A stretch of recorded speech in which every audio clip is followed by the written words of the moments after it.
Scared to Death is explicit in every way. Please take care while listening. Whether thou art a ghost that hath come from the earth, or a phantom of night that hath no home, or one that lieth dead in the desert, or a ghost unburied, or a demon, or a ghoul, whatever thou be until thou art removed, thou shalt find here no water to drink. Thou shalt not stretch forth thy hand to our own. Into our house enter thou not. Through our fence break through thou not. We are protected, though we may be frightened. Our life you may not steal, though we may be scared to death.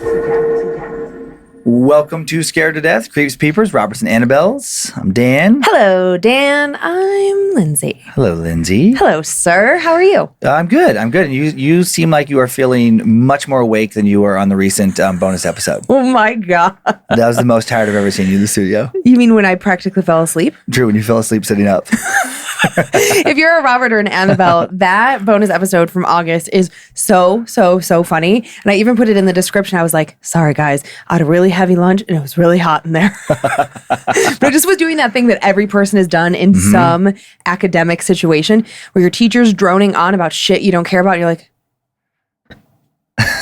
Oh, man. And I was that teacher, apparently. well, no, it couldn't be helped. It was not your fault. Yeah. I wasn't in a good headspace. I was like, You're coming down from the camp. It was a lot of things. So many things. And we have a lot of things today. So Okay, we're going to try and focus and burn through these announcements.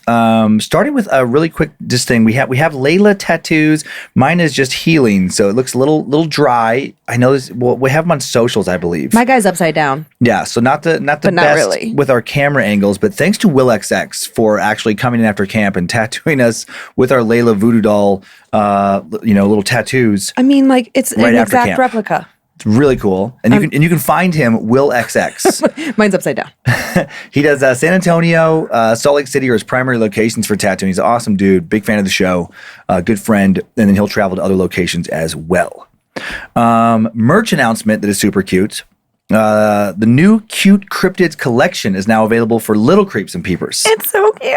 4 unique monsters that are pretty adorable. Logan named them. We have Clarence, Milton, Lawrence, and Oscar. Bless. Also have an acid tie-dye tee with all 4 for adult creeps and peepers. If you want something monstrous to wear, but not terrifying, these are for you. You can head on to badmagicmerch.com and check them out. Also a reminder that once you receive your merch, you can go back to the website, leave a photo review at the bottom of the product page for the items you want to show off. It's so cool to see all of you with your swag on there. Thank you for doing that. I keep forgetting to mention I'm back on tour. Woohoo! Here we go. Yeah, I got some cool tour announcements. If you want to check out what I do stand-up comedy-wise, I got 2 tours coming up, actually. Clubs this fall, then my first theater tour this winter. Because that's how, as soon as he says that, my eyes fill with tears. I'm so proud of you. Oh, thanks, baby. It's such a huge accomplishment. Oh, it's crazy. For the Symphony of Insanity club dates this fall, I'll be at Huntsville, Alabama, Thursday, September 8th, September 9th and 10th in Nashville, South Florida, in just a few weeks, Miami, Fort Lauderdale, Palm Beach, Boston, October 6th through the 8th, Grand Rapids, Michigan, October 21, 22, 23, then Austin, Texas, Louisville, Kentucky, Portland, Oregon, finishing the fall out in Minneapolis at the Parkway Theater for a few prep shows, then a special taping, December 9th and 10th. Special already sold out, couple tickets for the warm-ups left. Then, after that, you can go to dancummins.tv for all this, the Burn It All Down Theater Tour. Use the pre-sale code BADMAGIC to get tickets before they go on sale to the general public. Those will go on sale Wednesday, September 7th, 10 a.m. local time. And then they go on sale to the general public the next day, Thursday. A limited number of VIP meet and greets at these shows for meetups after the show. And I'll be all over the place. Spokane at the Bing Crosby Theater, Boise at the Egyptian, Kansas at the Uptown Theater. I'll be at Sacramento at the Crest Theater, Denver in the Paramount Theater, Dallas in the Majestic Theater, Vancouver at the Vogue Theater, Seattle, Neptune Theater, and so many more places. So a lot of places, Cleveland, Columbus, Philadelphia, Indianapolis, and more, dancummins.tv. So check those out. I'll just be like the proud wife crying at every show. Yeah, I'm nervous for the size of the venues, but very excited. Yeah. You're going to be great. It's going to be fun. I'm very excited to jump back into stand-up mode this fall. Yeah. And as always, sometimes I'm at the show, sometimes I'm wandering around. So, if you see me, feel free, like a little head nod, a little wave, just please don't disrupt the show. That's the only thing that we would ask. Just, whether Dan's on stage or the comic who's opening for him. Just like don't interrupt what they're doing, just to be like, oh my God, Lynze. Yeah. We had that happen a few times. It's like, it's so sweet and I love it, but then I feel bad for whoever's up on stage. And then you have our Patreon donation announcement, and then we're off and running. Oh, yeah. And good luck getting through this one without crying. I am just tear buckets over here. I've already done this one on time suck and stuff, so I feel like I've got the emotions out. But yeah, it is sad but beautiful. Yeah. This month, we are making a yet-to-be-determined amount donation. As you guys know, we record in advance. We just don't have the dollar amount yet. We'll be donating to Kids Rock Cancer in St. Louis in honor of Jeff Burton. Jeff was a longtime staple on the Rizzuto Show, and the show has supported Dan and Time Suck and Bad Magic for a long time. Big friends, big fans. Decades on the radio at 105.7 The Point in St. Louis. Yeah. Jeff recently passed away at 55. Oh, so sad. Yeah, he raised over $35,000 as he's passing away of cancer himself. For Kids Rock Cancer. For kids that have cancer. Yeah. Selfless. An incredible human. Kids Rock Cancer is an innovative program that helps children successfully cope with the unique emotional challenges that accompany a cancer diagnosis. Through the proven healing powers of music, through music therapy, Kids Rock Cancer helps children combat feelings of anxiety, depression, uncertainty, and helplessness. You can find out more at kidsrockcancer.org. And if you guys are of the praying type or not, just send out some big love to Jeff, his family, who's survived by his wife, Julie, and their 2 daughters, Abby and Casey. Absolutely. And hug your people closer, because you just never know. True. And now let's go for some escapism. Oh my God, please, I need to stop crying. Let's go for some scares. What stories do you have today? I can talk about mine and then go back to you. I'm good. I got this. I'm a pro, Dan. Okay. My first story is a very interesting, unexplained encounter with what we don't know while camping. Okay. So I love that. And I especially love my second story today about a possession of somebody's dad. And I love that because my dad is on the other side of the producer's wall today listening in as we record. So how appropriate. Okay. I mean, my dad wasn't possessed. It's about somebody else's dad. But yeah. But you get it. You get it. Totally. I have my usual 2. Haven't had a haunted doll story in a while. This first one really gave me goosebumps. That changes today. And man, this is the most wicked, haunted, cursed, possessed, whatever doll we have come across so far, I think. Okay. This thing is vicious. Next, we're going to head to the Appalachian Trail, look at a couple examples of uncomfortable and frightening encounters with dark figures that have not only been reported to watch hikers, but also supposedly to kidnap and attack them. Oh, that's fun. If you believe these reports to be true, the story is going to really make you think twice about any hikes you may have planned, especially if they were hikes where you were alone anytime soon. That's good. I don't hike alone, so 2 thumbs up from me. No setup on this first story. I know you got to show your socks off, and then we're going to jump right in. These socks are from Caleb and Whitney. They're hard to see over the Layla Army. Thank you all for sending in Laylas after my plea for a Layla Army.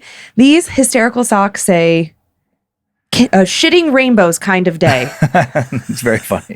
They're very funny and they're very cute. So Thank you, Caleb and Whitney. There's so many socks out there in the world. So many socks. Who knew? Okay, here we go. You ready? I'm ready. Time now for the tale of the shadow and the doll. I was 9 years old and about to enter the 3rd grade. My family, my mom, dad, little sister Shelly, we'd all just moved to a new town again. I was a military brat and would later get used to it, but was pretty upset this time around, and we didn't know anyone in our neighborhood or at my soon-to-be new school. When I was a bit younger, I'd been obsessed with dolls, and my grandma, who would always be a bit behind when we grandkids actually were, age and interest-wise when it came to gifts, sent me a doll that reminded her of one she had when she was a kid. A Chatty Cathy reproduction. It was battery-powered, had a pull string, and when you pulled it, she'd cycle through the typical sayings of stuff like, "Let's play house. Please change my dress." I named her Tina. And while I was too embarrassed to take her to school or to anywhere else in public, I did play with her a lot around the house and in the backyard when I first got her. She was my only friend other than my sister the first few months after the move, and very quickly she became very real to me. Then she became way too real. and things got really scary. I started noticing weird things about Tina about 3 months after I got her. I started hearing a voice somewhere nearby when I'd play with her. A man's voice. It was distant at first, the faintest whisper. For quite a while, I thought it was coming from the TV downstairs. Then, when it got a little louder, I thought it was my dad, but I'd come to learn he wasn't home the first couple times it happened. When it happened, I'd usually be playing with Tina in my room, and I'd hear her say something like, or the voice of this man say something like, "A pretty doll for a pretty girl." Or maybe, "Sorry you have to start over again, Michelle.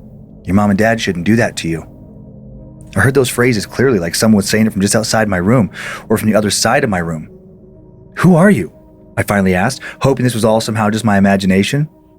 And then what was not my imagination answered me back. Oh boy. "A friend, Michelle. A friend of Tina's." "You sound like a stranger," I responded without really looking to see where the voice was coming from. I was getting nervous. I'm not supposed to talk to strangers. "I'm not a stranger. Like I said, I'm Tina's friend." "How come I can't see you?" I asked, voice starting to shake a bit. I was truly scared now. I suddenly stood up and spun around, eyes scanning the room, hoping to figure out where this man might be hiding. "Don't be scared. Someday you'll see me," the voice said. And then he added, "Pull Tina's string and ask her if I'm a friend. Everything's okay. You'll see, she'll tell you." I walked over to the door of my room, opened the door, and after bracing myself a bit, forced myself to peek down the hallway. I expected to see some scary-looking man, but there was no one there. I went to my window and peeked out. No one there either. Where was this guy hiding, I wondered. "Please, just pull the string," the voice said again. I glanced at Tina. I was terrified to pull the string, but I did it anyway. And then startled, I dropped the doll when she said, "You can trust him, Michelle. He's a friend." And then her eyes, they shifted, and I swear as she lay on the floor by my feet, she stared right at me. Now I screamed, "Go away! Go away! I don't want you in my room!" I ran down the hall and headed down the stairs, crying. I found my mom and told her all about it. Years later, she told me that she thought I was just upset by the move and acting out. That I was letting myself think that a game of make-believe was real or something. I was too scared to sleep with Tina in my room that night. My sister Shelley, a year and a half younger, she'd always been so sweet. She offered to swap dolls with me for the night. She said she'd take Tina and that her new doll Marie, my grandma had given both of us dolls after our move, could have a sleepover with me that night. I was a bit embarrassed, but I accepted. And that night I slept fine. Marie was just a doll. She didn't say anything she wasn't supposed to, and nothing weird happened around her. I thought Shelley slept fine too, but years later she told me that Tina talked to her that night. No man's voice, just a doll. She said when she pulled her string, she started saying things like, "Do you know that you're way more beautiful than your sister? Michelle's the reason your family keeps moving. Michelle should be nicer to you. You're always so nice to her. Michelle's not a good sister. She doesn't like you. She told me so." The next day I remember wondering why Shelley seemed so annoyed with me. She also didn't want to give me my doll back. I'm not sure I even wanted it back, but being an older sister, instinctively I guess, I just didn't like her telling me I couldn't have my own doll, so I demanded she give it back to me, and Mom made her. I tried to get Tina to talk to me again that afternoon for hours, to say what she wasn't supposed to say. I must have pulled her string over 100 times, and she never said anything off. Just a normal cycle of phrases. "Where are we going? Please brush my hair. I'm hungry." Things like that. I was starting to think I had let my imagination get the best of me, but then that night, hours after my parents put me to bed, I woke up to hearing that damn doll say something scary again. "Why'd you send me away last night?" I groggily opened my eyes and almost screamed when I saw Tina, but the scream got stuck in my throat. Strangely, I felt too weak to scream, felt like I was about to pass out. Someone, maybe even Tina I guess, had moved the little chair I sat on to use my desk across the room over to right next to my bed. Tina was about 18 inches away from my face, sitting on the chair like a real girl. Before I'd fallen asleep, still creeped out by her, I'd set her with some of my other dolls on my dresser. Somehow she'd gotten down from the dresser and then climbed up onto this chair. Or she was placed there by someone. "Did I do something wrong?" Tina now asked. "I only want to be your friend." Her face was blank, just a painted smile like she was supposed to have. Her eyes were open and staring blankly ahead like they should have been. "You're scaring me," I whispered. "You don't have to be scared of her, Michelle. She's only a doll." The man's voice again. This time I could see exactly where it was coming from. A shadowy form of a man stood in front of my door, blocking any chance I'd have at getting out of my room, which I now desperately wanted to do. I was so scared I peed the bed a little. "You don't have to be scared of me either," he said. "Tina and I just need your help with something." "With what?" I whimpered. With your parents. They're the reason you're here. They're the reason you don't have any friends. And they're going to keep moving over and over unless we make them go away. After that last part, the man walked towards me and I could smell him. He smelled like he was burnt. He smelled so bad and he was cold. When he got closer, I couldn't make out the rest of his face, but I could see his eyes. And it looked like you could see hell inside of them. That's when I finally screamed. I kept screaming when my mom and dad ran into the room. The man was gone by then. It took them a while to get me to stop screaming. My mom told me years later that I really freaked her out that night. She thought something was seriously wrong with me, like I'd been broken somehow. When my dad held me, still screaming, I peeked at Tina, who'd fallen on the floor when my mom moved the chair aside, and I swear I saw her eyes move and stare at me. And I saw her smile change into a devilish little grin. My parents made me go to counseling after that. They also got rid of Tina. Kind of. They were going to get rid of Tina, but Shelley begged to keep her. And they let her keep that cursed doll. Shelley would have Tina for several weeks after that. I can't believe looking back she was able to hide how she seemed to my parents for that long. I saw the change in her right away. She went from being mad with me to hating me in a matter of days. I knew that the doll was telling her more lies, and probably the man too. She later told me that only the doll talked to her, at least up until the last night she spent with her, the last night anyone spent with that doll. I kept telling my parents to get rid of it, but they wouldn't listen. Eventually they told me I was going to get in real trouble if I didn't leave the matter alone. It was one thing to no longer want one of my toys, but they made it clear that I didn't get to choose what toys Shelley got to play with or not play with. They didn't believe me when I told them what Tina was saying to me, and Shelley was saying to me, when we were alone together now. Shelley would deny it so well. The doll, the man, they, it, whatever, must have been coaching her. I was quickly earning the reputation of a problem child who was crazy. And I was going crazy. I was so scared of what Tina and the man might do to me. I can still hear my sister's words. Tina told me what you said about me, Michelle, that you hate me, that you're jealous. Well, I hate you too now. Tina says that pretty soon, they're going to take you away. I can't wait. Make you live in a house for crazy people. When you're there, I won't even visit you. My sister was saying this kind of stuff all the time now. And then one day, she almost literally killed me. The house we lived in was 2 stories. Our bedrooms, my sister's, mine, and my parents', they were all upstairs. And one day when my dad was on base and my mom was outside talking to a neighbor, I walked down the hall to the top of the stairs to head down and watch some TV. The next thing I knew, I felt 2 hands against my back, and down I went. I must have done 2 full rolls down those stairs. I can't believe I didn't break my neck. I did sprain my wrist, dislocate my shoulder, got a concussion, and even cracked some ribs. When I opened my eyes at the bottom of the stairs after getting knocked out for a few moments, I looked up at the top of the stairs and saw my sister standing there grinning at me. She was holding Tina. And Tina, without anyone pulling her string, said, "Keep your mouth shut, Michelle. No one will believe you anyway." Then I noticed the shadow standing right behind them both, the shadow of the man I saw that night in my room. I screamed for my mom, and she took me and Shelley and that damn doll Tina to the hospital. On the ride there, I felt her watching me. My mom didn't believe me, of course, when I told her that Shelley pushed me down the stairs. She believed Shelley, who said it was an accident. I came home worrying that I was going to die soon. Luckily, my parents finally saw something that made them feel guilty about how they'd been treating me that very night. Whatever that thing was, it was evil, it was sneaky, but it wasn't real smart. It should have waited until things calmed down a bit before trying to kill us all. I talked my sister into sneaking into my parents' room that night, opening my dad's nightstand, or it talked my sister into sneaking into my parents' room that night, opening my dad's nightstand while he slept, and grabbing the loaded gun he always kept in his top drawer. Thank God he also kept the safety on. My dad woke up to Shelley pointing it at him and saying, "Sorry, Daddy, but I have to. Tina says you're a bad man. Mom's bad too, just like Michelle. You will always keep moving unless I stop you." And then she pulled the trigger as my dad yelled, "Shelley, no, put it down!" That woke me up. My mom said later that when she woke, she thought she saw a man standing behind Shelley, the shadowy form of a man. And then she heard the doll say, "Kill them all, Shelley, kill them all." My dad grabbed the gun, many years later saying, he saw the shadow man too, just as he grabbed for it. He felt the cold and smelled that awful burning smell. And scariest of all, he suddenly felt an overwhelming urge to take the gun, turn off the safety, and murder his whole family before turning it on himself. The shadow man, got into his head. Luckily, he was able to block him out. He quickly popped out the clip, unloaded the bullet in the chamber, tossed the gun across the room, and scooped up Shelley. He wasn't even mad at her for what she'd done. He knew something very strange was going on. He ran through where the shadow man stood, turned on the light as I came out of my room. "Everyone downstairs," he yelled. My mom jumped up and grabbed the doll that Shelley had dropped. I scrambled down the stairs, never taking my hand off the rail as I did so, afraid I'd get pushed again. My dad raced down behind me, holding Shelley. My mom ran with Tina the doll, Shelley, after picking her up. The doll continued to speak on its own, telling us we were all going to die. We ended up heading into the kitchen where my parents turned on all the lights. "What are you?" my mom screamed as she slammed Tina the doll down on the kitchen counter. "Where are we going?" Tina asked, one of her stock phrases pretending to be a normal doll again. "You're going to hell," my mom said. She turned the doll over on her stomach and as fast as she could, using a butter knife, she popped open the battery compartment. It was empty.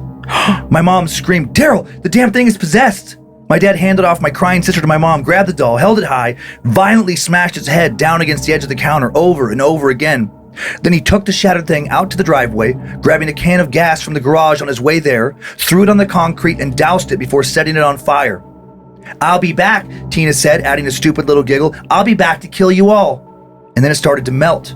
After burning down into an unrecognizable mess, my dad sprayed it with a garden hose and put it in a trash bag. There was an empty lot across the street. A house sits there now, but there was nothing then, and he grabbed a shovel, took it over there, and buried what was left of the doll.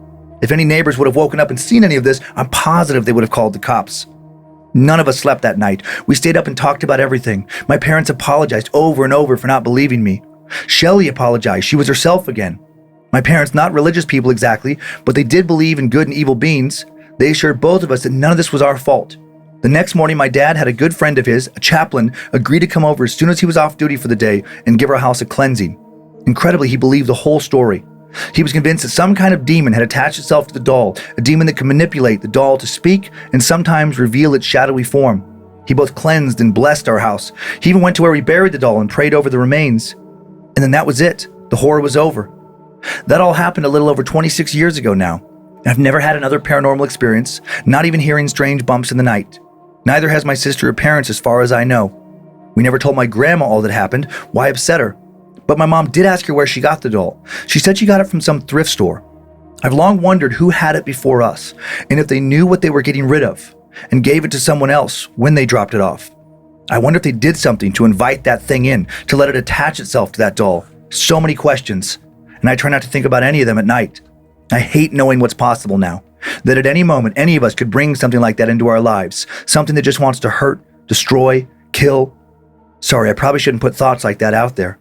Maybe now I'm needlessly spreading terror, just like whoever dropped that doll off at the thrift store. Ah, there's also a doll behind your head, and it Yeah. is killing me. It's killing me so slowly. Just kept staring at it. Yeah, isn't there one behind my head now too? Mm-hmm. Oh, yeah. Really uncomfortable.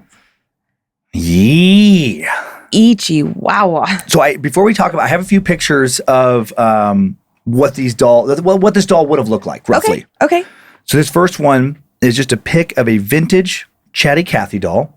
I know. So I didn't know that like Chatty Cathy was a thing because people will say like, "Oh, aren't you a Chatty Cathy?" I didn't know it was in real reference doll. to a doll. And there was different versions over the years, kind of like Barbie, I guess. Okay. And so there's like different a Cabbage looks. Patch doll, more like based on size. Yeah. And so it's I mean, I didn't look far enough into it to find if there's like if Chatty Cathy had like friends with different names. Oh yeah. But I know when you look on like eBay, where this picture came from of just Chatty Cathy dolls, there's a variety. They're all similar, but a variety of different looks from like different years. Okay. This next is just a closer up photo of Chatty Cathy's face, and just the eyes are so realistic on these dolls. I know, it's so creepy.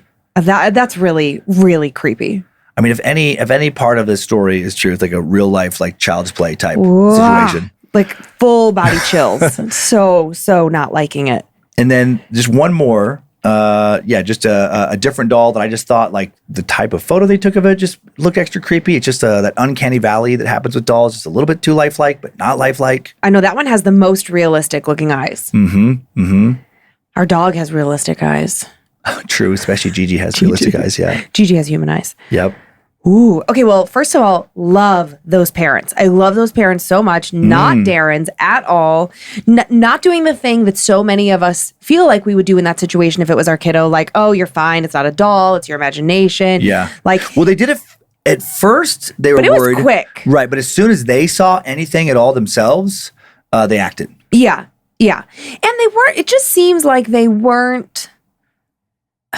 They seemed reasonable. Yes, that's the perfect word for it. Thank you. I was stuck on an adjective there. Yeah. Yeah. I really loved them. I love that they just like burned it down. Mm-hmm. You know, like that dad, Daryl, he went far. He took it all the way. He left no chance for that doll to come back. I mean, and what an extreme thing, again, if this story is true, what an extreme thing to wake up to your kid, like, dude. I mean, he pointing your self-defense weapon like against you. Yeah. And then also seeing something around her. It's like, I would hope that I would do the same thing in that situation of like, you got to try and destroy that thing immediately. And talk to someone immediately to like do some kind of cleansing. I know. They were on it. Yes. They were super, super on it. I also thought it was impressive that the dad, like when he woke up and she was standing there. I mean, I know he's military trained, but like everybody has a different response in different situations. I mean, he diffused that situation so fast. He didn't yell at his daughter, like, what are you doing? You know, like he didn't try to make it about anything else and try to like get to the bottom of it.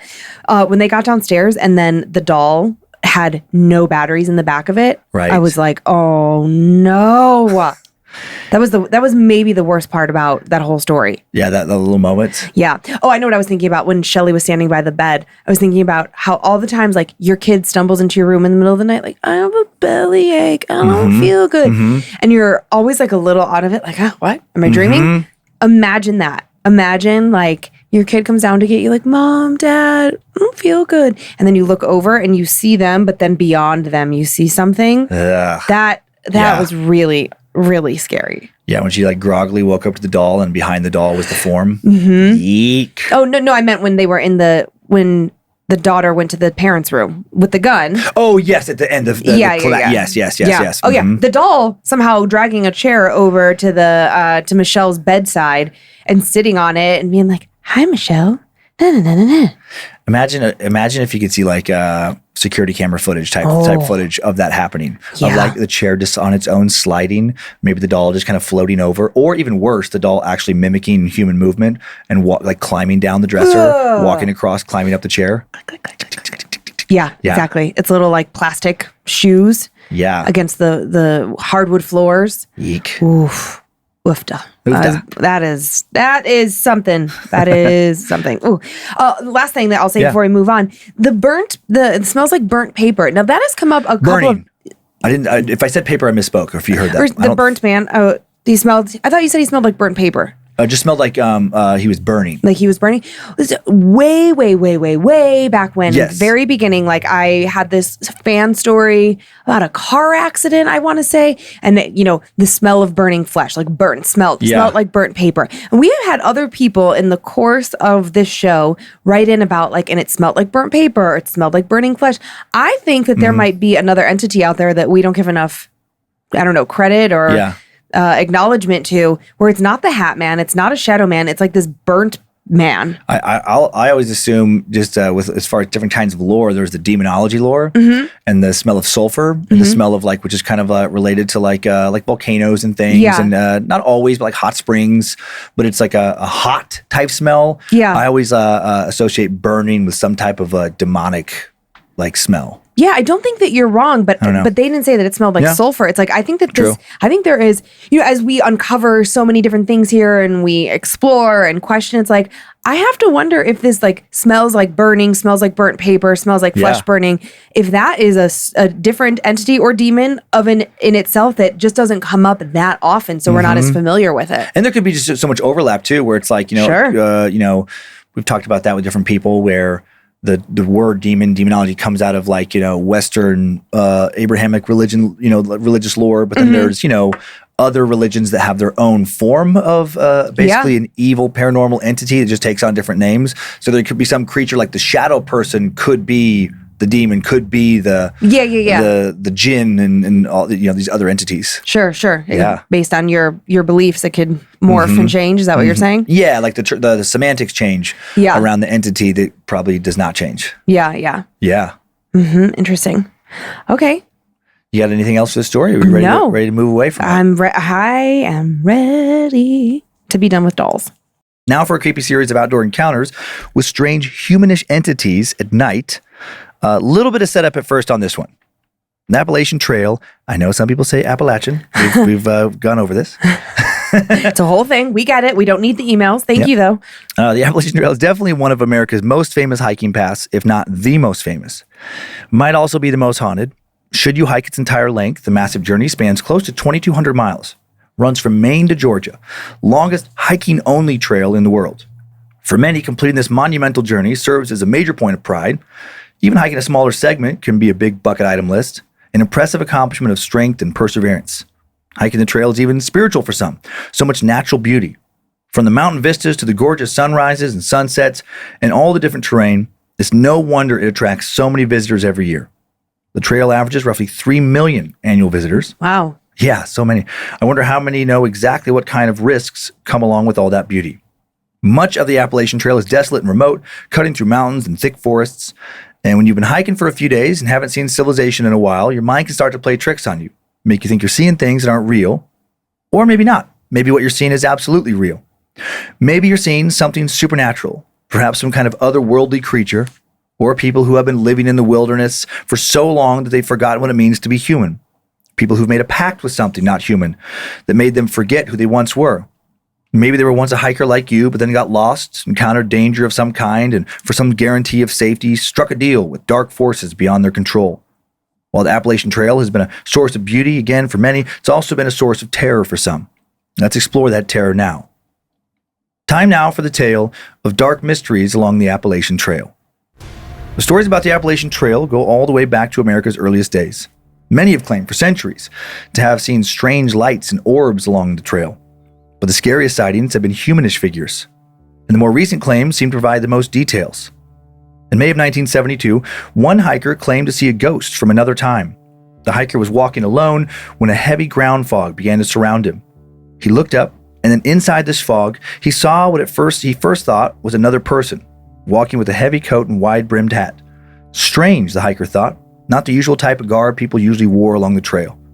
The strangely dressed man slowly staggered about, looking at the ground as if he were searching for something he'd lost. The man then started walking toward the hiker, still looking down at the ground, until he was just a few feet away. And the hiker stepped off to the side of the trail to avoid him, and his feet slipped a little on the edge. He quickly regained his footing, breathing a sigh of relief that he hadn't fallen into the ravine below, and was on the cusp of shouting something like, "Hey, watch it, man," when he looked up and gasped. The man had cloudy blue eyes that stared intensely straight through him. The hiker was also shocked to realize that the man's clothes seemed to come from a completely different time period. A wide-brimmed hat that looked ancient, a pair of pants that seemed to date to the early part of the 20th century, but a coat that looked almost new. The hiker was suddenly very afraid. He wondered if something he was wearing would be the man's next article of clothing. Quickly, he scampered down the path, hearing shouts behind him, though the shouts didn't sound quite human. Almost as if a human were trying to approximate a dog's bark or a wolf's howl.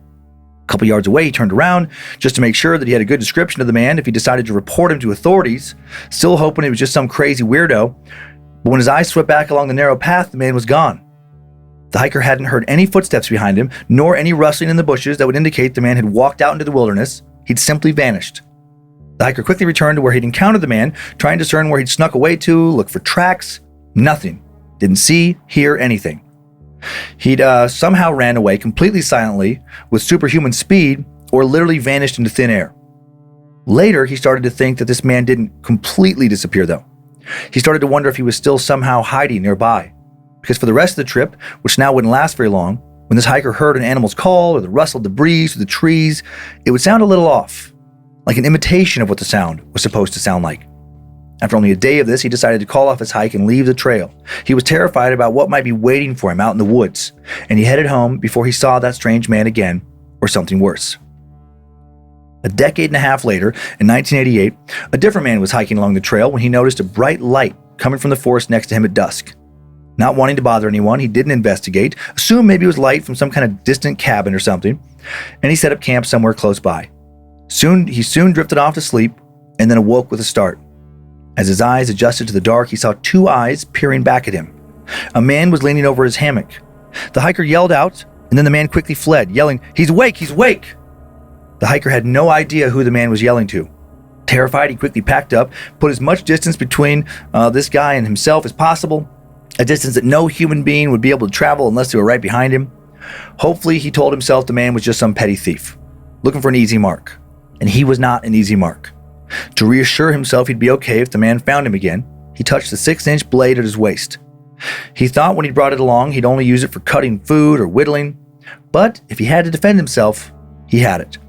After a few days of nonstop hiking, a few uneventful nights, the man relaxed a little bit, and he set up his hammock overlooking a quiet stream. He once again drifted off, woke up to the feeling of his hammock suddenly cut down, his head cracking against the ground below. Wrapped up in the fabric, he could only make out the shadowy shapes of people around him as they wrapped him and dragged him away. He didn't know how long they dragged him over rough terrain, rocks scraping over his skin, water seeping into the fabric until he thought he might drown. But maybe drowning would have been preferable, because when they finally stopped, he felt the first crack come down. Bam! Bam! They beat him, felt like with sticks, over and over. Below his cries of pain, he could also make out some kind of ritual chanting. Low, throaty voices whispering to one another. Is he ready yet? A few more minutes. Then when they took a break from hurting him, they started to walk away and they began to speak in a language of low hisses he couldn't understand. But he did understand one thing. If he didn't fight back, didn't try to run, he was going to die. He wiggled his hand down to his side, remembered the knife. He didn't know how many people were out there, probably with weapons of their own, didn't know his chances against multiple opponents, but if he stayed, he knew for sure he'd wind up dead. He waited until the voices were a little further away before he started to cut his way out of the hammock. Moving slowly so as to not alert them, he cut a hole beneath himself, praying his plan would work. A few minutes later, the voices returned and he felt himself abruptly lifted. He then scrambled through the hole, landed on his feet, took off into the woods without looking back. Behind him, he said he heard high shouts and screams, and then what sounded like pleading. He wondered now if something else was punishing them for failing to bring him to it. Even though he made it back to civilization, police inquiries into finding the people who kidnapped him came back with nothing, leading the hiker to wonder how the original man could have tracked him over such a long distance and why. And what was out there in the woods hurting and perhaps hunting people. This crazy claim was not a totally isolated experience. Another couple would say they experienced something similar another decade and a half later. In the early 2000s, a young couple was hiking along the Appalachian Trail in the southern part of Virginia when they experienced something they couldn't explain rationally. While they were asleep in their tent one night, they suddenly woke up to the sound of rustling and odd, inhuman noises coming from outside their tent. The man went out to investigate, managed to scare off some type of shadowy human-shaped figure he saw lurking around. He almost chased after him, but then decided against it. Next night, they made their camp with their backs to the bottom of a cliff in order to be able to better defend themselves from any nighttime attacks. They both slept with their guns next to them, and sure enough, the figures returned. Once the man announced they were armed, the figures retreated. And there was multiple this time, but the couple would later wonder if the figures had been trying to lure them into a false sense of security, making them think they were safe while the beings waited to strike. Because the next day, the couple hustled to get out of their camping spot, and then around midday, they rounded a corner and saw a silhouette of a figure standing in the distance watching them from afar. They never could make out any identifiable details of this figure, or the other ones they saw previously. Dark Watchers, perhaps, the kind we covered in episode 119, the ones who've been spotted so often in the Santa Lucia Mountains of Central California. The couple were able to quickly get off the trail back to civilization. The whole time they were leaving, they felt like they were being watched, and sometimes saw the silhouettes of figures in the distance. Who were these dark figures? They may have made themselves known to a different group just a few months later. This time a man was backpacking along the Appalachian Trail with a few other people, secure in the fact that their group's numbers meant they probably wouldn't get into any serious trouble. He and his group awoke one morning to find their campsite surrounded by a thick mist. As they were packing up, they started to hear children's laughter coming from inside the mist, coming from all around them. Seriously spooked now, the group gathered the things as fast as they could, and once they were about done packing up, a group of kids led by one parent walked out of the mist and started to walk past the group. One of the kids spoke, asked the backpackers where they were going. Someone responded they were hiking the Appalachian Trail. Strange child started to laugh, as did the others. Then one of them said, "This isn't the Appalachian Trail," and kept walking. The hiker and his crew, confused, nervous, finished gathering their things, started hiking again, hoping this incredibly odd encounter was isolated and behind them. But then throughout the day, the campers could hear giggling children all around them.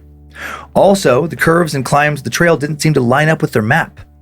The man wondered if somehow the kids were right, if they even were kids. He wondered if somehow they'd gotten off the Appalachian Trail and descended into some other dimension, some version of hell. He'd later report that two members of his group went missing that trip. They didn't notice till they got back, because every time they made a head count, they always came back with the correct number. He'd also report that the entire rest of their journey, they distinctly felt like figures were watching them. What happened? He still doesn't know. Just another mystery of the Appalachian Trail. Oh, so spooky out there. Yeah, that one definitely reminded me of the Dark Watcher story. I forgot about that until you brought it up. I was like, oh my God, that's right. Mm-hmm. It's such a strange phenomena. Mm-hmm. Whoa. I have a few pictures here too. Okay. Before we get into anything, this first one, just a beautiful vista along the Appalachian Trail, which I know neither of us have ever hiked. No, but it is gorgeous. Yeah, there's so many pictures online of just like different, scenic points along it. I mean, it's so long, Right. But there is so much beauty along the trail. No, you look at that, you just think like, yeah, I get it. Yeah, I want to hike that. Yeah.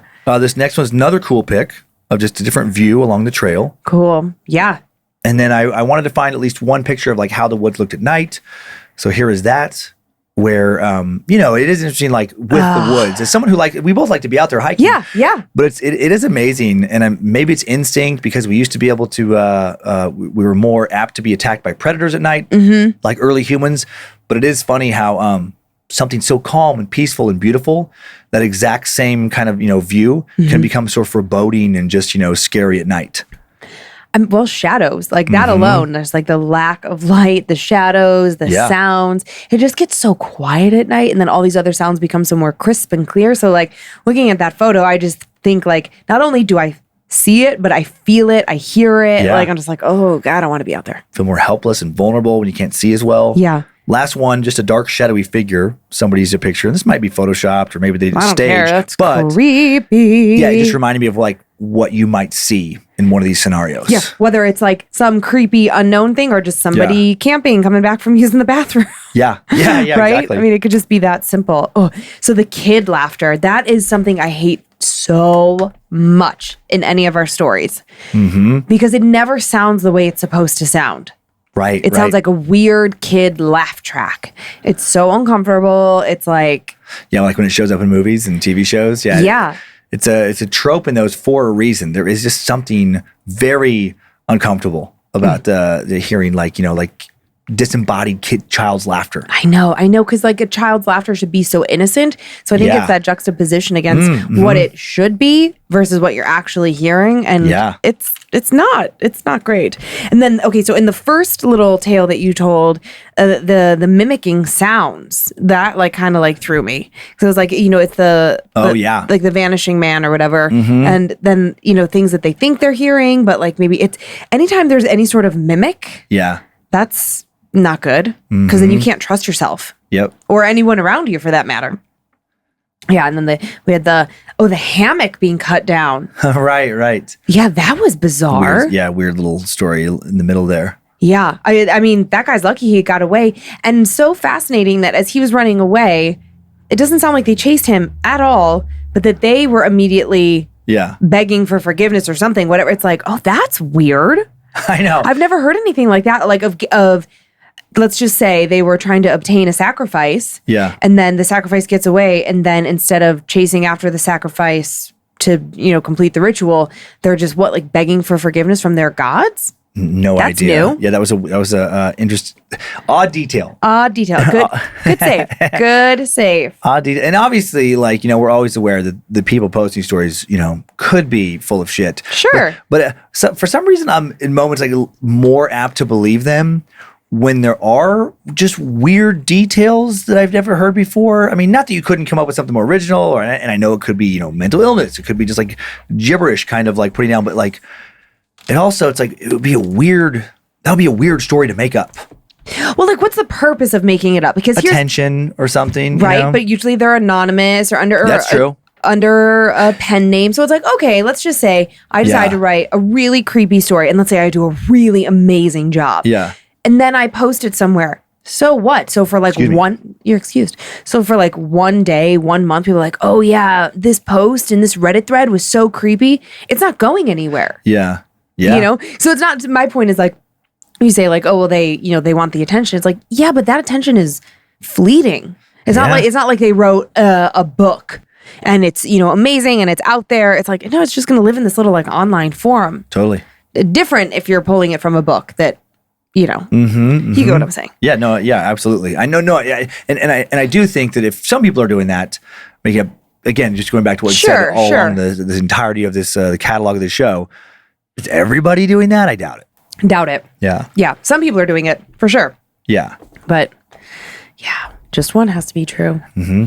Just one. I feel like this show could have been named Just One. Just one. Just one. It would not carry the same weight when you're trying to explain, like, what's that podcast about? Just one. If It's about this one person, maybe. if only one story is true, I hope it's not the doll story I told. Ah. Yeah. Where the thing is real murderous, violent. Oh. Yeah. Just that gun detail. That kind of like slight possession. Mm-hmm. You know, because it's not ongoing. It's not full time. It just seems like it's in these moments. Yeah, I felt like it possessed whatever that thing was, possessed Shelley. Oh, yeah. Had her push her sister. But first it was trying to like get to Michelle. Mm-hmm. Yeah. Well, since you brought up camping, Yeah. I think that it fits the bill that I also have an outside story. Okay, good. A camping story, if you will.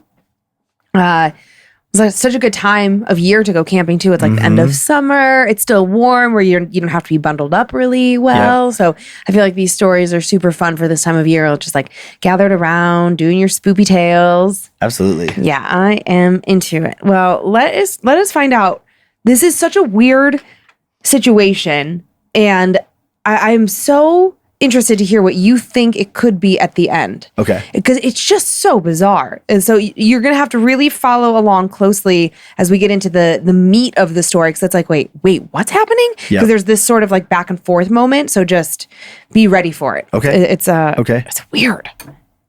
Hey, Dan and Lynze. I'm a new space lizard. That's a ode to Time Suck. Thank you. And have finally caught up on Is We Dumb? Rest in peace.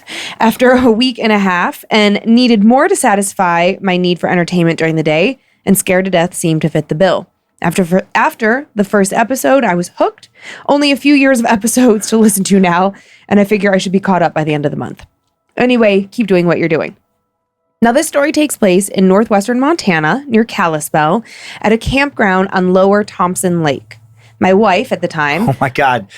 Sorry, you said near Kalispell? Yeah. That is so random because just listeners, like we're going to record the next episode right after this one. Yeah.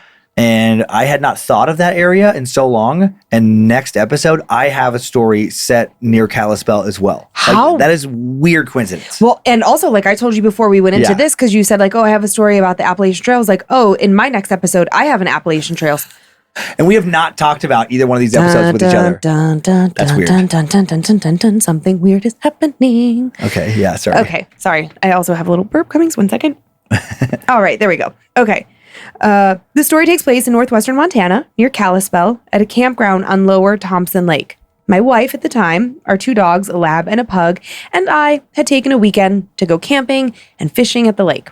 We had an inflatable canoe that we took out on the water and had an enjoyable afternoon of fishing, as well as a run-in with the local game and fish officer, which resulted in a ticket for no life preservers on the canoe. It was an inflatable canoe, and we weren't more than 100 feet from the shore. But also, oh my God, don't mouth off to game and fish, telling them that you could probably swim better than they can, because you'll definitely get a ticket.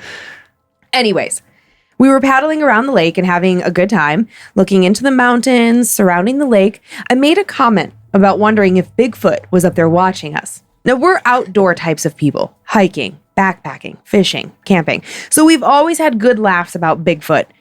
The day was getting late, and the weather was starting to turn into a cloudy, rainy evening. We went back to camp, started a fire, and cooked dinner. The rain began to fall hard as the twilight crept upon us, and we decided to turn in for the night. We got into the tent and bedded down. I can't remember what time we turned in or how long we'd been asleep when the rain began to slow to a random sprinkle, and the wind also slowed down. Both of our dogs started growling aggressively. I figured there was a bear in camp and wasn't really worried about it, but I got up and loaded my rifle, just in case. I had an AR-15 with 1,000 lumen flashlight and red dot sight. I'd been in the military approximately 15 years at this point, and I knew my way around firearms, and I was ready to chase that bear off. I didn't want to shoot it, but the flashlight and the noise could have been enough under the right circumstances to make it go away. As I was putting on my shoes to go outside, the dogs went from growling to whimpering and cowering close to my wife. I figured the bear or the moose or the mountain lion or whatever it was getting closer to the tent. I stood up and I went to the door of the tent. And as I reached for the zipper, something swiped at the opposite side of the tent, enough to shake it. No holes, no claw marks, just a long swipe along the length of the tent, like someone dragging their hand across the surface. I followed the sound and I went towards the window on that side of the tent as slowly and as quietly as I possibly could. I unzipped the little window covering, but to my surprise, there was nothing outside, at least not that I could see. Weird. As I was looking through the little tent window, the sound of a swipe along the other side of the tent happened at the exact same time on the door side. Both dogs were now shaking, whining, whimpering, trying to crawl underneath the sleeping bag.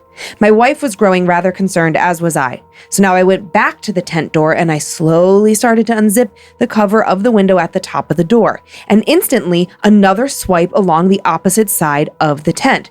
No growling, no sounds of feet running along the dirt or the rocks, no sounds of the winds, just nothing, other than the sound of our whimpering dogs. And so again, I go to the opposite side of the tent where the swiping sound had just come from.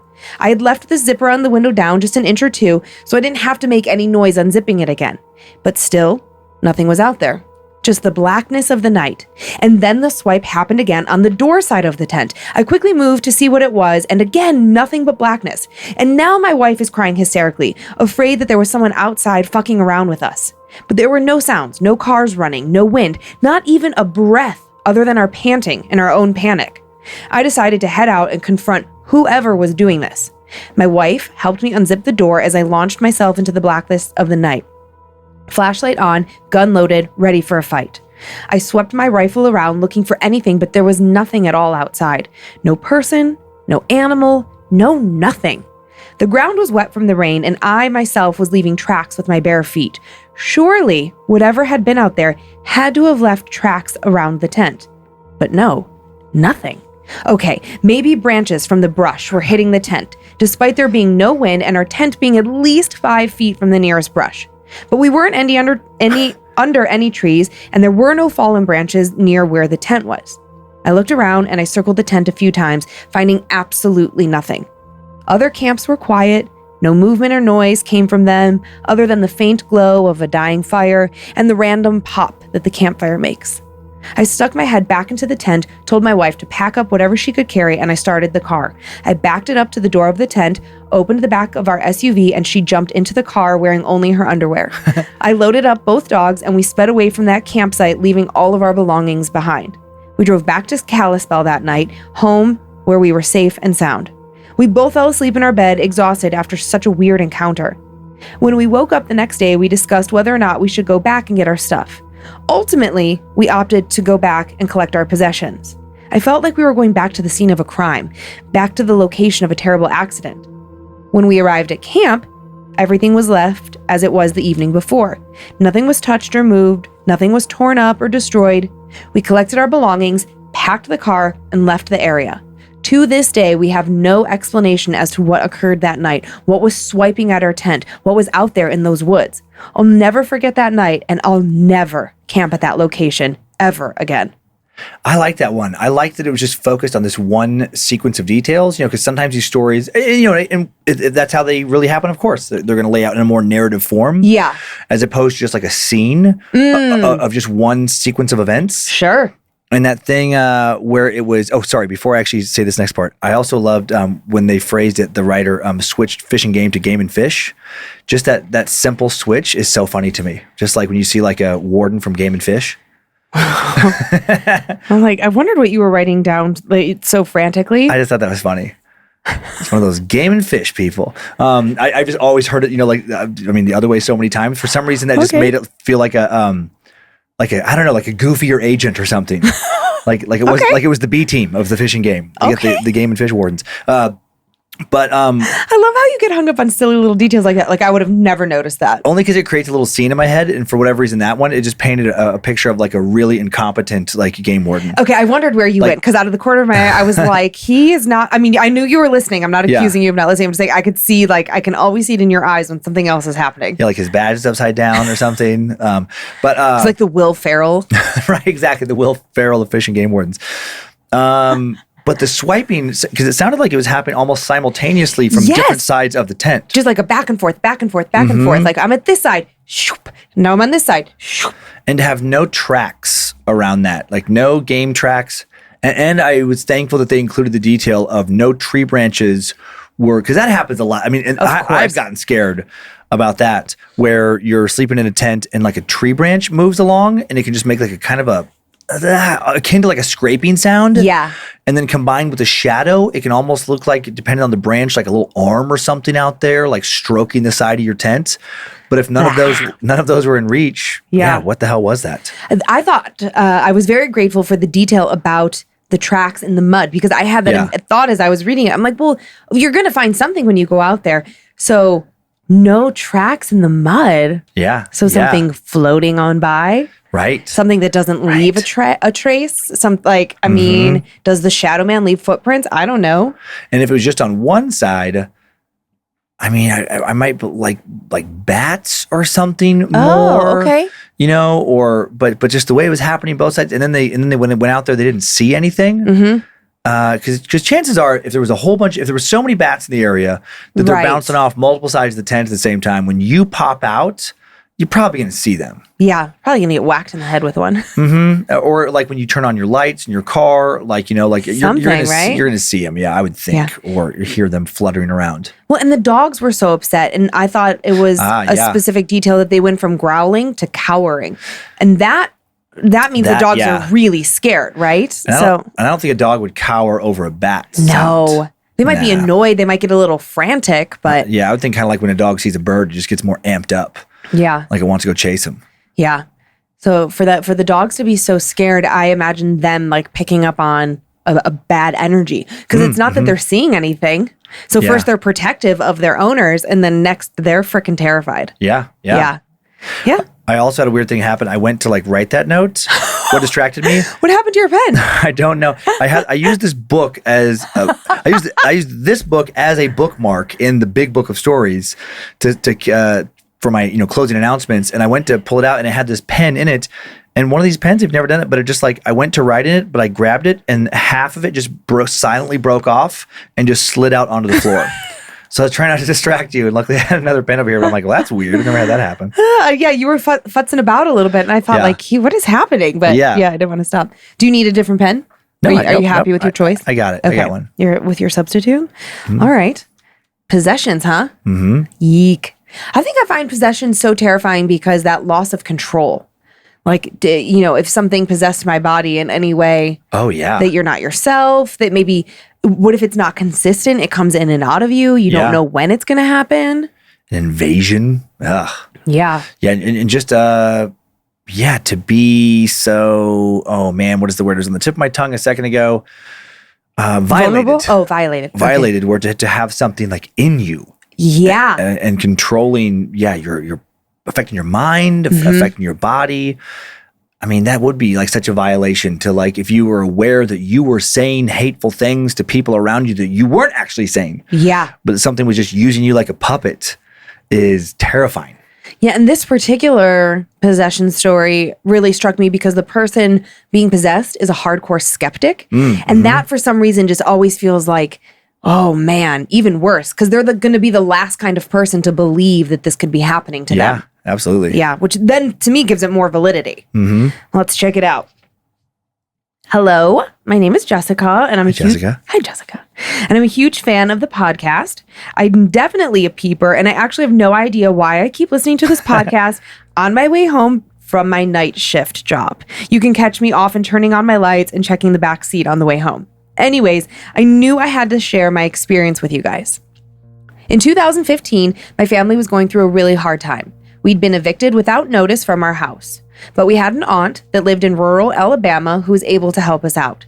We moved our things to her house and stayed there while searching for a new home. At first, it was great. We had always been really close with my aunt, and my cousin was my very best friend growing up. So it was fun. We would take turns cooking dinner, watching movies together, and even going to a nearby lake for swims.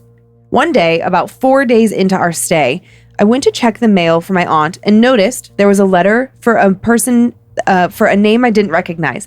I asked my aunt, "There's a letter here for Bill. Who's Bill?" She shook her head and said, "Oh, he's the landlord's late father. Just put his mail on the mantle. They'll grab it when they come by to pick up the rent." At the time, I was working a full-time job about 30 minutes away in Georgia. My parents only had one vehicle, so I was staying with friends a lot during the days of the week to make it to work. I had left to go back to Georgia that night. After working a few days and seeing friends, I was really starting to miss my family. We'd never been through anything like this before, and I was so used to seeing them every day, especially my siblings, who I'm super close with. So after 3 days, I was ready to go back to my aunt's so I could see everyone. After a long shift, I made my way back up the mountain and to her house. It was pretty late and everyone was asleep except for my parents. I spent about an hour talking to them before going to lie down with my cousins and my sister. We were sharing a huge king-size bed at the time, trying to make room for everyone. I started to doze off, and as I was falling asleep, it felt like something was sitting on my chest and squeezing my heart. I bolted upright, looked around the room. Nothing. Okay, I was overreacting. I scrolled on my phone for a few minutes, waiting to be tired again. I finally started to fall asleep when the same thing happened again. And after it happened for a third time, I went to tell my parents what I was experiencing. My mom looked at me weird and shook her head and said, "You're probably just exhausted. You've been working all week and we're going through a really tough time. It's probably just stress. Just say your prayers and get some rest." My dad, who'd always been a skeptic, and my mom, who had always been an avid believer in the paranormal, just like me, gave me little comfort. I was certain that if my mom thought it was nothing, that she was right. It was probably just stress. After all, she had been staying there longer than I had. If something was going on in this house, I was sure she would have been the first to notice. I laid back down and had no trouble going to sleep. The next day, we were getting ready for a cookout as it was the 4th of July. There were a lot more family over to celebrate. My dad's always been a recluse, an introvert. Where the crowd is, you will not find him. I was needing his help with the grill, so I went to seek him out. He spent a lot of time in the sunroom at the house, so I figured that's where he would be. I went into the sunroom, and he was just standing there, staring out the window. "Hey, Dad, can you help me with this grill? I can't seem to get it." My dad didn't turn around. "Why are these people here? They shouldn't be here," he said. I shrugged. Because it's a holiday and they wanted to get together?" I thought he was being rude. My aunt was letting us stay with her when we had nowhere else to go, and now he was complaining about the people she had invited over to her own home? I was about to tell him my thoughts when he threw his phone down. It hit the concrete floor of the sunroom and bounced. "This is my house!" He sounded so angry. "Dad?" I asked, starting to feel slightly uncomfortable. He still hadn't looked at me. "Bill," he said. "Bill," he said once again in a low voice. I left the room and went to find my mom. I told her what had happened, and she shook her head. "Listen, there's something bad in this house. I keep seeing a dark shadow, and every time your dad goes to the sunroom, he talks about Bill and how things used to be. I have no idea what he's talking about, but Reese, my aunt, said that the owner of this house was named Bill, and he died here." We dropped it at that. I was completely spooked. I went to find my dad once again, but this time he was outside playing football with my uncle and cousins. He seemed completely normal. And after everyone had ate, I headed back down to my friend's house so I could be at work the next morning. The next day, my mom called and said they were leaving my aunt's and going to stay with my grandmother because things weren't right there. I agreed with her and told her I would be up that night after work. That night, I went to my grandmother's. My dad was outside smoking a cigarette when I arrived. As I got out of the car, he looked at me like he was angry. I got full body chills. That was not my dad looking at me. "That stupid bitch wanted to leave, took me away from my house. I want to go home," he said. "Dad, what are you talking about?" He started mumbling under his breath, but the only word I could make out was Bill. I went inside to change my clothes and shower. Just as I was making my way to the bathroom, I heard glass shattering outside. I ran out there to find my dad smashing in our car windows. He was busting every single window with a rock. He was beating dents in all over the car, and after he smashed the windows, he began digging through all of his stuff packed in the car, throwing things everywhere. He was walking through the yard and across the road where the neighbors had a pond, just dumping his stuff into the water. My mom and I were freaking out, trying to get him to stop. My dad had never acted out aggressively before. My dad had always been such a gentle-hearted big teddy bear. I couldn't remember a time he acted this way. He took off, walking down the road. He wouldn't listen to any of us. He just kept going. There isn't much traffic on my grandmother's road because just like my aunt, she lived in a rural area. I took my grandmother's car to find my dad when he hadn't returned in about 30 minutes. As I made my way down the road, I noticed him laying in the center of the road. just laying there. I stomped on the brakes and got out of the car. I was crying and begging my dad, "Come on, let's go back to Nana's and get some sleep, Dad." My dad looked at me like he'd just woken up from a deep sleep. He was so confused. He stood up and I noticed there was blood on his shirt. "Why are you bleeding?" I asked him. I thought maybe it had been from the glass of the car as he had punched, but he lifted his shirt and there were cuts all over his stomach. Ugh. I was flipping the fuck out. I had a feeling that my dad was possessed. It was the only possible explanation. We made it back to the house safely. My dad was so upset about the car and all of his stuff being strewn all over the place. He had no recollection of that happening. The next day was normal. And the day after that, normal. It had been about 2 weeks, and we were finally moved into our own place again. My last year of school was just about to start. My parents, siblings, myself, and a cousin were having a little cookout to celebrate finding our new house. I went inside to clean up and start the dishes when I heard my mom freaking out. I ran back outside just in time to see my dad throwing up. He was throwing up and smacking himself in the chest like someone would if they had something stuck in their throat. And after a few seconds, he stopped, and we all saw it. A dark, dark shadow floated out of his body. Oh my God. It's been almost 7 years and my dad has been the same as he's always been before this happened. I'm more than sure my dad was possessed and that it started at my aunt's house is the only explanation. Since then, my aunt has moved and they haven't been able to keep that house rented since, or so she says. To this day, I won't even drive past that house. I always take a different route or go down a back road. My dad is no longer a skeptic. If we bring it up, he changes the subject and quickly. He says he will always feel bad about what happened with the car and making everyone freak out, but he swears it wasn't him. And I believe him. Jessica. Thanks, Jessica.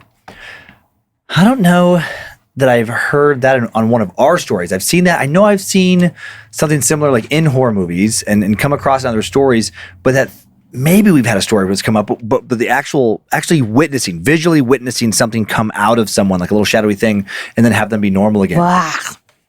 Did not like that. That is super creepy. Super creepy. You're getting a couple chuckles out of him. Yeah.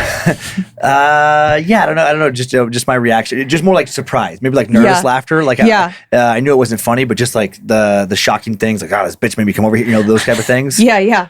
That would be, But I think that's a good reaction, actually. I mean, because imagine how she must have felt. Like, probably a little bit of the same. Like, wait, what? Wait, what? What'd you say? What'd you say, Dad? Come on. What is happening? Yeah. Yeah. To see someone so out of their element, so not like themselves, behaving with such anger and aggression when they've always been a good person. Like, it's not about good or bad, but just a calm person. Yeah. That felt like a little different too than a lot of like, quote unquote possession stories where he kept going to that one room where he would reference Bill, the previous owner, as opposed to like, usually possession stuff is, again, like we mentioned earlier, like demonic, right? Not based on a ghost. Can be like something appearing to be a ghost and then revealing its true form. But that was interesting. It was like more like a story, like a typical like haunting, like a activity, but then one of the entities doing the haunting or the entity doing the haunting then possesses somebody and they go to a different location, what was like the grandma's house, and are still acting that way. And then I think come back to the original house and then it comes out of them. And no, they didn't go back to the original house. They didn't go back, but then, okay. But like they brought, I guess the attachments and stuff, we've covered those before, where people bring part of a haunting with them somewhere else. But I don't know that we've had somebody bring a haunting that way, or maybe we have. I don't think so. But actually, I thought you touched on something really that I hadn't considered. Yeah. That Bill, it didn't have to be Bill. It may have presented itself that way as the former owner, but it could have been something else entirely. Because you're right, that doesn't really seem to make sense. Like, it would make sense when they were at the aunt's house where Bill died, that Bill would show up and reveal himself. But for Bill to possess somebody or to like, I don't know, that is a very weird detail that I hadn't thought about from that angle. We've been doing it so long now, and I've watched so many horror movies and horror series, just, like a lot of people who listen to the show over the course of my life, that now I'm having a hard time, like, wait a minute, have we ever had a story? It's getting harder to remember all the different types of stories we've had. I know. But that one felt very unique to me. Yeah, no, I really liked it. So there you have it. Do you want to do some shootouts? I do want to do some shootouts. I have to use a coaster now. There's another part of that pen. There's more parts on the floor. What do you need a coaster for? It became my bookmark when I took my bookmark out. I'm surprised you didn't smash a Layla in there. Do you want me to start with the Annabelles, thanking them for supporting us on Patreon? Sure, go right ahead. I would like to thank Mild Inconvenience, guessing that's a birth name, Alex Bindara, Brain Clothes, nice, Jennifer Ramirez. I think it's supposed to be Brian Close. I think that I inverted the letters. Oh, Brian Close. Okay, it sounds like an actual name. Yeah, because you know what? Actually, I remember... Brain Close is a very different vibe. I remember typing brain and then being like, that's not right, and then erasing it, and then I must have made the same typo. Sorry, Brian. Sorry, Brian. Fluffy Smitten Kitten. Chantel Falgout or Falgout. Felgo? Falgout. I bet it's Felgo. Falgo. Oh, okay. Samus Alistair. Is that Seamus? Perhaps it's Samus. Is that how they spelled it? Seamus. No E? I didn't do that. Seamus. Because Seamus is with an E in there. Seamus. Mm-hmm. I feel the like Irish name, the Gaelic name. I feel like I know a Seamus without an E. Huh. All right. Well, maybe Seamus. Maybe Samus. Bailey Llewellyn. Jaden Mueller. Cynthia. Crystal K. Call. Sharona Evans. Travis Holiday. Leah King. Kara McBride. Laura Schultz, Carrie Williams, Casey Cash. Sounds like a radio DJ name. It reminds me of Casey Kasem. Oh, Casey Kasem. Casey Cash. Nicole Freeman, Megan Miller, Kendra Abbott, Joan Thompson, Heather Carson, James William McCloskey, and last one. This is for sure not a real name. A semi-sentient colony of bees. That's a very specific semi-sentient colony of bees. Interesting. Like Mothman? No. Like made of bees? Wasn't that the right original no. Mothman? Candyman. Candyman. Close. I was so close. There was a man in there. Yeah. All right. I would like to thank the following Annabelles also for supporting us on Patreon. Kristen the Human, Elizabeth Reynolds, Matthew Rhea, Yolanda Belcher, Nikki Hayes, Zachary Isaac, Ivy Snedeker, Brandon Morey, Hannah Lee Wilson, Sheila Shilea, Sheila Chance, Jess Bradby, Logan Omley, Caitlin Jeffers, Sean Powell, Kelsey Gallimore, Brandy Murphy, Dr. Chris Wack, Amanda Shelton, Sergio Congraj, no idea, KHONGRAJ. Yeah, I don't know Right, either. that's tricky. That's a hard one. Yeah. Mm-hmm. Norman Gordon, Shane McDowell, Christy Huang, Courtney Peters, Rachel Heidecker, and Sean Ernest. Those are some hard ones this week. I would like it if we started getting corrections on very common names, like instead of Logan, it's Logan, it's Lugan. Like instead of Smith, they're like it's Smythe. Mm-hmm. That is something. The M is silent. It's Scythe. You know, like could you get crazy? No. I'm sure I've mentioned this before, but I think it's been a while. But I used to, co-host a show a long time ago with for someone named Andrea, and but they would sometimes be called Andrea and get so mad about it, but it's spelled exactly the same. Like those are the toughest ones where I feel like you can't get mad. Is if the exact same spelling is pronounced like 2 or 3 different ways. Sure. Oh, names. And you said you got spoopy shout outs? I have just a few. Thank you so much. To Dayanara from Jake. I love you and I'm so excited to spend our lives together. To David from Kelly. This is funny. I hope your day is commonly regular. Lots of love and spoops. David doesn't like his birthday being celebrated. Yeah. So just we hope you have like a really boring, totally normal day. Yep, Not even your birthday. Just another day. And to Nugget from Dylan. I love you and I miss you. Oh, well, that was very nice. And that was our show. I hope you enjoyed it. Thank you for continuing to send in your personal tales of terror to my story at scaredtodeathpodcast.com. Email us for everything else, info@scaredtodeathpodcast.com. Thanks to Logan Keith for his work on social media, and Logan again for running the badmagicmerch.com store. Thanks to producer Sophie Evans for finding the second story today. I was able to find the first. Thanks to Logan Keith for producing and directing, along with new producer Tyler C. Helping behind the scenes with production as well, and so many other things now. Thanks to Zach Cohen for custom soundbed creation, Heather Rylander for organizing the My Story emails, book editor Drew Atana for polishing and preparing the listener stories now for book number 4.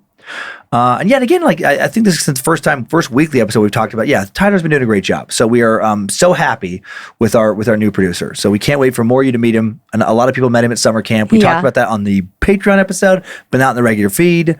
And everybody seemed to fall in love with him, and he was having the best time, it was just so much fun to see. I saw in the Facebook group from summer camp, it was like something about like, did we convert him? Meaning like, is he in the cult now? It's like, okay, all right. They love him. Oh, that's great. We love him too. And then get those stand-up tour tickets, dancummins.tv, for both the fall club dates and the winter theater dates. Help sell those theaters out. It's such a big deal. It is. I'm excited. Enjoy your nightmares, creeps and peepers. Hope you were scared to death. Bye. If spirits threaten me in this place, fight water by water and fire by fire. Banish their souls into nothingness and remove their powers until the last trace. Let these evil beings flee through time and space. Evil may pass through, but hath no home here within, scared to death.